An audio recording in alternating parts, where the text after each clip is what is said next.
Thank you, Chairman Benson. Thank you to all the witnesses today for your testimony. It's been very informative.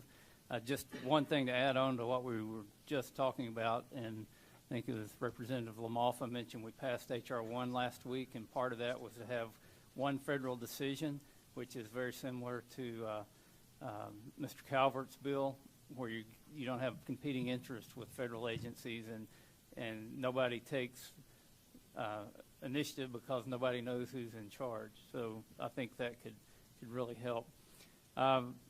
This morning when we were out at front and Mr. Phillips was telling us about, you had maps there showing where dams could be built, where dams could be raised, where a lot more infrastructure could be built, where he talked about all the water that's coming down the streams now, how much snow melt there is. It's evident that California produces enough water. The problem is the infrastructure to store it and the operation of that infrastructure.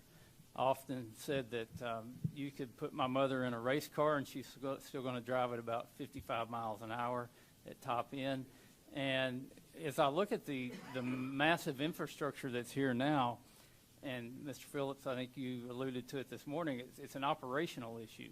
Like, you could be doing so much better with the infrastructure that you have if you didn't have all the impediments to operation. And that's not caused by laws Congress passed, it's by administrative actions that are happening. So, but there's also opportunity and the need for more infrastructure. So I'm going to kind of put you all on the spot and go down the line and ask the question, is it more infrastructure or operations, or is it a combination of the two? And if you want to take just a brief minute to explain your answer, that'll be fine too. Mr. Phillips. Yeah, in the near term, we need its operations. The last congressional action in 1992, CVPIA, was the last time Congress weighed in on environmental requirements. There's been about a half dozen times after that government agency employees have imposed further requirements than CVPIA.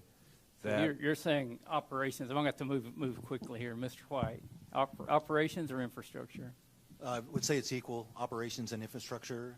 I have no doubt that if we built new infrastructure, there could be some procedures to stop you from using it. So you're getting into my next question. If we build the new infrastructure, if you get the race car, or is it still going to be an operational issue? Yes. All right. I say it's both. I want to highlight that in the Sac Valley along the Sac River, where most of this water comes from, all of our projects in our generation have been environmental projects, fish screens, removing other things, helping. We want to solve problems. But during these droughts, the environment's suffering as well. If we could raise these reservoirs, we can benefit our communities, our farms, and the environment, which is the fish are still all this work and investment, and the fish numbers are still declining. So it's operations.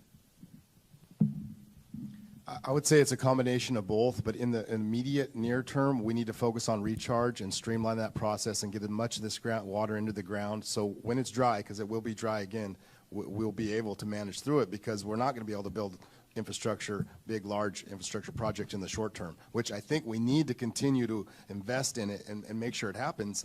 But we need to focus on taking advantage of the opportunities we have right now.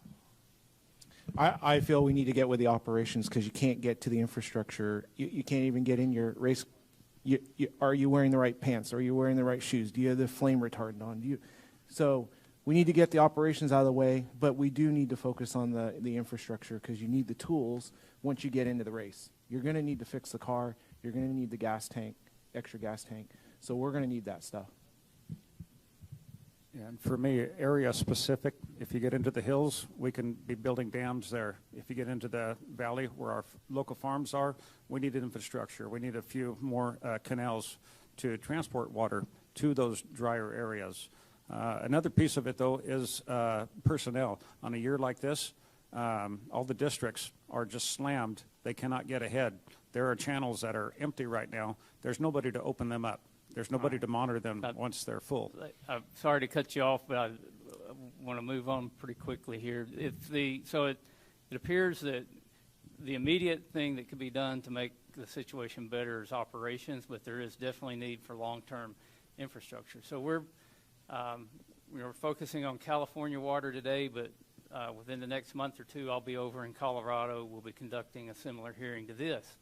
You might know today the Biden administration put out a plan on the Colorado system and said that they need to cut 2.1 million acre feet from the Colorado River, and didn't say who needed to cut, either Southern California or Colorado. And so as a member from Arkansas chairing this committee, when I go to Colorado and they say, well, you know, California wastes their water, we're not generating any more water here, we shouldn't be sending more Colorado River water to California. How do we counter that argument? I would say it in reverse. We have an opportunity to quit letting so much water go out to the ocean. We have senior water rights to Colorado, so we can solve our problem in California, and it'll free up more water for Colorado. We all need to work together. We need Colorado senators to support us. And the Colorado senators are the ones wanting to have the hearing in Colorado as well. So I know it's a very contentious issue, but it's hard to justify all the releases in California. Yep. We're not trying to justify them. They're wrong. I know it's not. I'm preaching to the choir here. I know, but so there's so much more we could talk about forest management, which could add a tremendous amount of additional water without having to even build reservoirs. But I'm out of time, and I'll yield back to Mr. Bentz. Thank you, Mr. Chair.